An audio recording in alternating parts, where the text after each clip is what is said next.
ಕಳೆದ 12 ವರ್ಷಗಳಿಂದ ಸೌಜನ್ಯನ ಹೋರಾಟಕ್ಕಾಗಿ ಮಹೇಶ್ ಶೆಟ್ಟಿ ತಿಮ್ಮರೋಡಿಯವರು ಹೋರಾಟವನ್ನು ನ್ಯಾಯಕ್ಕಾಗಿ ಮಾಡ್ತಾ ಬಂದಿದ್ದರು.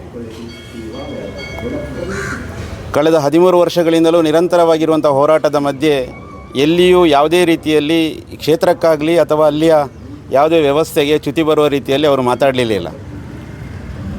ಆದರೆ ನಿನ್ನೆ ಏಕಾಏಕಿ ಮಹೇಶ್ ಶೆಟ್ಟಿ ತಿಮ್ಮರೋಡಿಯವರನ್ನು ಕ್ಷುಲ್ಲಕ ಕಾರಣಕ್ಕೆ ನೋಟಿಸ್ ನೀಡಿ ಅವರು ಬರಬೇಕಿತ್ತು ಅಂತ ಹೇಳುವ ನೆಪದಲ್ಲಿ ಪೊಲೀಸರು ಏಕಾಏಕಿ ಬಂದವರನ್ನು ಬ್ರಹ್ಮಾವರಕ್ಕೆ ಕರೆದುಕೊಂಡು ಹೋಗಿ ಹೇಳಿಕೆ ಕೊಟ್ಟು ತಗೊಳ್ಳುವಂಥ ಕೆಲಸವನ್ನು ಮಾಡಬೇಕಿತ್ತು.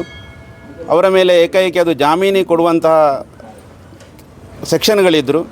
ಅವರನ್ನು ಬಂಧಿಸಿ ಇವತ್ತು ನ್ಯಾಯಾಂಗ ಬಂಧನಕ್ಕೆ ಕೊಟ್ಟಿದ್ದಾರೆ. ಹಾಗೆ ಅವರ ಬಿಡುಗಡೆ ಜಾಮೀನು ಕೊಟ್ಟು ಅವರನ್ನು ಬೇಗ ಬಿಡುಗಡೆ ಮಾಡಬೇಕು ಎನ್ನುವ ದೃಷ್ಟಿಯಿಂದ ನಾವೆಲ್ಲರೂ ಅವರ ಅಭಿಮಾನಿಗಳು ಮತ್ತು ಅಭಿನವ ಭಾರತ ಮಿತ್ರಮಂಡಳಿ ಪುತ್ತೂರು ನಾವು ಮಹಾಲಿಂಗೇಶ್ವರ ದೇವರಲ್ಲಿ ಮೊರೆಯನ್ನು ಇಟ್ಟು ಅವರನ್ನು ನ್ಯಾಯದ ಪರ ಹೋರಾಟಕ್ಕಾಗಿ ಮತ್ತು ಹಿಂದೂ ಧರ್ಮದ ರಕ್ಷಣೆಗಾಗಿ ಹಿಂದುತ್ವಕ್ಕಾಗಿ ಅವರನ್ನು ಆದಷ್ಟು ಬೇಗ ಬಿಡುಗಡೆ ಮಾಡಬೇಕು ಅಂತ ಹೇಳುವ ದೃಷ್ಟಿಯಿಂದ ದೇವರಿಗೆ ಪ್ರಾರ್ಥನೆ ನೀಡೋದಕ್ಕೋಸ್ಕರ ಇವತ್ತು ನಾವಿಲ್ಲಿ ಸೇರಿ ಪ್ರಾರ್ಥನೆಯನ್ನು ಮಾಡಿದ್ದೇವೆ.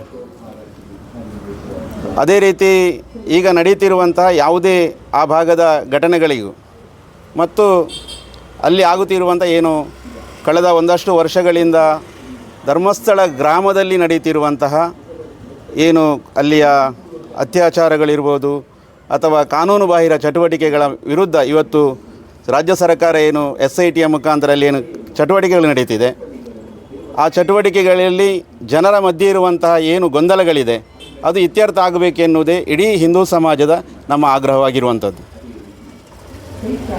BL ಸಂತೋಷ್ ವಿರುದ್ಧದ ಹೇಳಿಕೆಯನ್ನು ನೀವು ಸಮರ್ಥಿಸಿಕೊಟ್ಟು BL ಸಂತೋಷ್ ಅವರ ವಿರುದ್ಧ ಹೇಳಿಕೆ ಕೊಟ್ಟಿರುವಂಥದ್ದು. BL ಸಂತೋಷ್ರವರು ಈ ವಿಚಾರಕ್ಕೆ ಕೈ ಹಾಕುವುದಕ್ಕೆ ಮುಂಚೆ ಅವರು ಸಹ ಅದನ್ನು ಆಲೋಚನೆ ಮಾಡಬೇಕಿತ್ತು. ಇದು ಸರಿ ತಪ್ಪುಗಳನ್ನು ವಿಮರ್ಶೆ ಮಾಡದೆ ರಾಜಕೀಯಕ್ಕೋಸ್ಕರ ಅಥವಾ ಯಾವುದೋ ಒಂದು ತಪ್ಪುಗಳನ್ನು ಎತ್ತಿ ಹಿಡಿಯುವ ಅಂಥ ಕೆಲಸವನ್ನು ಮಾಡುವಾಗ ರಾಜಕೀಯ ವ್ಯಕ್ತಿಗಳು ಅವರು ಯೋಚನೆ ಮಾಡಿ ಮಾತಾಡಬೇಕಿತ್ತು. ಅದರ ವಿರುದ್ಧ ಮಹೇಶ್ ಶೆಟ್ಟಿ ತಿಮ್ಮರೋಡಿಯವರು ಮಾತಾಡಿರ್ಬೋದು, ಆದರೆ ಅದನ್ನು ನಾವು ಸಮರ್ಥನೆ ಅಂತ ಅಲ್ಲ, ಆದರೆ ಅವರನ್ನು ಬಂಧಿಸುವಷ್ಟರ ಮಟ್ಟಿನ ಇದಲ್ಲ. ಅದಕ್ಕಿಂತ ಹೆಚ್ಚಿನ ಶಬ್ದಗಳನ್ನು BL ಸಂತೋಷ್ ಅವರು ಬೇರೆ ಬೇರೆ ವೇದಿಕೆಗಳಲ್ಲಿ ರಾಜಕೀಯವಾಗಿ ಮಾತಾಡಿರುವಂಥದ್ದಿದೆ. ಆ ಲೆಕ್ಕದಲ್ಲಿ ಅವರ ಮೇಲೂ ಕೇಸ್ ಆಗಬೇಕಿತ್ತು. ಹೇಳಿಕೆಯನ್ನು ತಿರುಚಿ ಮಹೇಶ್ ಶೆಟ್ಟಿ ಅವರ ಮೇಲೆ ಏಕೆ ಒತ್ತಿ ಕಟ್ಟಿದ್ದಾರೆ? ಕಾನೂನು ಎಲ್ಲರಿಗೂ ಒಂದೇ ಅಲ್ಲ, ಕಾನೂನು ಒಂದೇ ರೀತಿ ಇರಬೇಕು. ಕಾನೂನು ಅವರ ಬಂಧನ ಕೂಡ ಆಗಬೇಕು. ಧರ್ಮಸ್ಥಳ ಗ್ರಾಮದಲ್ಲಿ ಕಳೆದ ಹಲವಾರು ವರ್ಷಗಳಿಂದ ಆಗ್ತಾ ಇರುವಂತಹ ಅನೇಕ ಅತ್ಯಾಚಾರ ಇರ್ಬೋದು, ಹತ್ಯೆ ಇರ್ಬೋದು.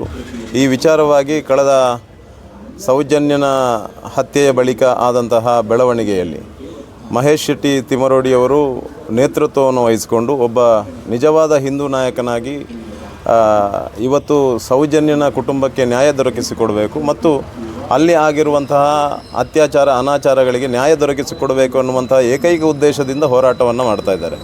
ಇಡೀ ಹಿಂದೂ ಸಮಾಜ ಅವರ ಜೊತೆ ನಿಂತಿದೆ. ಆದರೆ ಇವತ್ತು ಅದನ್ನು ಕ್ಷೇತ್ರಕ್ಕೆ ಅವರು ಅಪಮಾನವೆಸಗ್ತಾ ಇದ್ದಾರೆ ಎನ್ನುವಂಥ ಒಂದು ರೀತಿಯ ಗೊಂದಲವನ್ನು ಅಥವಾ ಜನರಲ್ಲಿ ತಪ್ಪು ಅಭಿಪ್ರಾಯವನ್ನು ಸೃಷ್ಟಿಸುವಂಥ ಕೆಲಸಗಳು ನಿರಂತರವಾಗಿ ಒಂದು ಕಡೆಯಿಂದ ನಡೀತಾ ಇದೆ. ಅದರ ವಿರುದ್ಧವಾಗಿ ಇವತ್ತು ಇಡೀ ನಿಜವಾದ ಹಿಂದೂ ಹೋರಾಟಗಾರರು ಅದರ ವಿರುದ್ಧವಾಗಿ ನಿಂತಿದ್ದಾರೆ. ಶ್ರೀ ಕ್ಷೇತ್ರ ಧರ್ಮಸ್ಥಳಕ್ಕೆ ಯಾವುದೇ ರೀತಿಯ ಅಪಮಾನ ಅಪಚಾರ ಆಗದ ರೀತಿಯಲ್ಲಿ ಇವತ್ತು ಕ್ಷೇತ್ರದ ಧರ್ಮಾಧಿಕಾರಿಗಳು ಕೂಡ ಇದನ್ನು ಹೇಳಿದ್ದಾರೆ. SITಯ ತನಿಖೆಯನ್ನು ಅವರು ಒಪ್ಪಿಕೊಂಡಿದ್ದಾರೆ ಮತ್ತು ಅದನ್ನು ಸ್ವಾಗತಿಸಿದ್ದಾರೆ. ಈ ಹಿನ್ನೆಲೆಯಲ್ಲಿ ಇದನ್ನು ವಿನಾಕಾರಣ ಉಳಿದಂತಹ ಯಾವುದು ವಿಘ್ನ ಸಂತೋಷಿಗಳು ಇದರಲ್ಲಿ ರಾಜಕೀಯ ಮಾಡುವುದರ ಮುಖಾಂತರ ತಿಮ್ಮರೋಡಿಯವರ ನಿಜವಾದ ಹೋರಾಟವನ್ನು ಇವತ್ತು ಹತ್ತಿಕ್ಕುವಂಥ ಕೆಲಸಗಳು ಒಂದು ಕಡೆಯಿಂದ ನಡೀತಾ ಇದೆ. ಅದೇ ರೀತಿ ಇವತ್ತು BL ಸಂತೋಷ್ ಅವರ ಮೇಲೆ ಅವರು ಹೇಳಿರುವಂಥ ಹೇಳಿಕೆಯ ಆಧಾರದ ಮೇಲೆ ಇವತ್ತು ಅವರನ್ನು ಒಂದು ಕ್ಷುಲ್ಲಕ ಕಾರಣಕ್ಕಾಗಿ ಅವರನ್ನು ಬಂಧಿಸಿದ್ದಾರೆ. ಆದರೆ ಆ ಬಂಧನ ಇನ್ನು ಶೀಘ್ರವಾಗಿ ಅವರು ಬಿಡುಗಡೆಗೊಳ್ಳಬೇಕು ಮತ್ತು ಹಿಂದೂ ಸಮಾಜಕ್ಕೆ ಶಕ್ತಿ ತುಂಬಬೇಕು. ಆ ಮುಖಾಂತರ ಇಡೀ ಹಿಂದೂ ಸಮಾಜ ಅವರ ಜೊತೆ ಇದೆ ಅನ್ನೋದನ್ನು ತೋರಿಸುವುದಕ್ಕೋಸ್ಕರ ನಾವು ಇವತ್ತು ಪುತ್ತೂರಿನಲ್ಲಿ ಶ್ರೀ ಮಹಾಲಿಂಗೇಶ್ವರ ದೇವರ ಎದುರು ಪ್ರಾರ್ಥನೆಯನ್ನು ಮಾಡಿದ್ದೇವೆ. ಆ ಪ್ರಾರ್ಥನೆಯ ಮುಖಾಂತರ ಶ್ರೀ ದೇವರು ಅವರಿಗೆ ಆದಷ್ಟು ಬೇಗ ಈ ಹೋರಾಟಕ್ಕೆ ಇನ್ನಷ್ಟು ಹೆಚ್ಚಿನ ಶಕ್ತಿಯನ್ನು ಕೊಟ್ಟು ಇಡೀ ಹಿಂದೂ ಸಮಾಜ ಅವರ ಜೊತೆ ನಿಂತುಕೊಂಡು ಈ ಹೋರಾಟದಲ್ಲಿ ಯಶಸ್ವಿಯಾಗಿ ಸೌಜನ್ಯನ ಕುಟುಂಬಕ್ಕೆ ಮತ್ತು ಇಡೀ ಯಾರೆಲ್ಲ ತೊಂದರೆ ಹಿಂದೂ ಸಮಾಜಕ್ಕೆ ಯಾರಿಗೆಲ್ಲ ತೊಂದರೆ ಆಗಿದೆ ಅವರಿಗೆ ನ್ಯಾಯ ಸಿಗಬೇಕು ಅನ್ನುವಂಥದ್ದು ನಮ್ಮ ಪ್ರಾರ್ಥನೆ.